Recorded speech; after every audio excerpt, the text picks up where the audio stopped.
Hi everyone, welcome back. Let's write some more Leetcode today. Today we are solving tuple with same product. I will go over 2 ways to solve this problem, but we'll only go over the coding for the optimal solution. If you're only interested in the optimal solution, then feel free to skip to the timestamp. So the problem states that we are given an array of nums of distinct positive integers, and we want to return the number of tuples a, b, c, d such that a times b is equal to c times d. And all the variables a, b, c, d are elements of the array nums, and they cannot equal each other, meaning they're all distinct positive integers. So if we look at this example, 2 times 6 is equal to 4 times 3, and we see that there's 8 ways to arrange that, so the output is 8. And if we look at this example, 1 times 10 is equal to 2 times 5, and there's 8 ways to arrange the order. And another way is 2 times 10 is equal to 4 times 5, and there's another 8 ways to arrange that order, so if you add the 2, it's equal to 16. So now that we have seen some examples, let's get to how we can solve the problem. One way that we can solve it, or the brute force way, is we can set up 4 nested for loops where each for loop will assign an element to that for loop, and we can match them and see if their multiplication product will equal each other. And if they do, then we can add 1 to result. And for this example, we find 8 combinations that work, so the result is 8. And the time complexity for this approach will be O of n to the 4th power, where n is the number of elements in the array. So that's actually a more efficient way to solve it, and I'll go over that one right now. Before we get to the approach, let's see if we can notice any patterns first. So if we have 2 products that equal each other, so a times b equals c times d, we see that we can form one equation,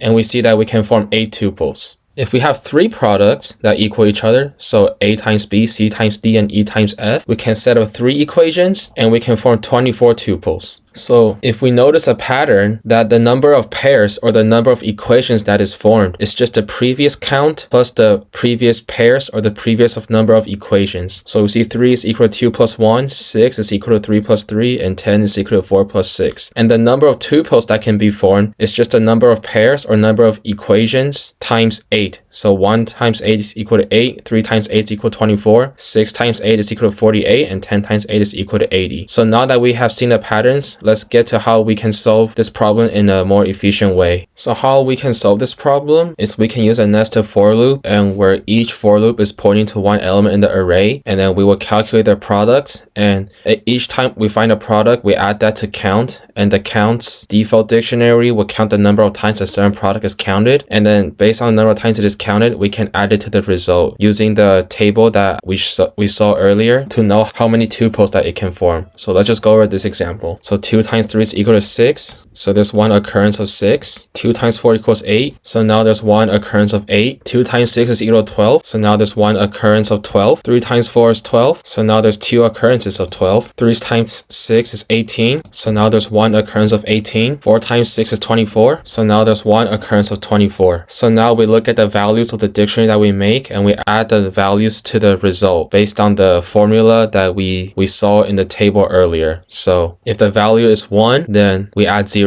If the value is 2, we add 8. Value is 3, we add 24. Value is 4, add 48. If the value is 5, then we add 80. So for this example, 1, we add 0, add 0, add 8, and then add 0, and add 0. So for this example, the result would be 8, and the time complexity of this problem would be O of n squared, where n is the number of elements in the array because we have 2 nested for loops, and the space complexity will also be O of n squared because of the counts dictionary. So now let's get to the coding part. So first, we're going to set up our hash map. So default dict of int int. Now we can set up the nested for loop. So for I in range of length of nums, and for j in range I plus 1 to length of nums. So I plus 1 to length of nums. And now we can calculate the product. So nums of I times nums of j.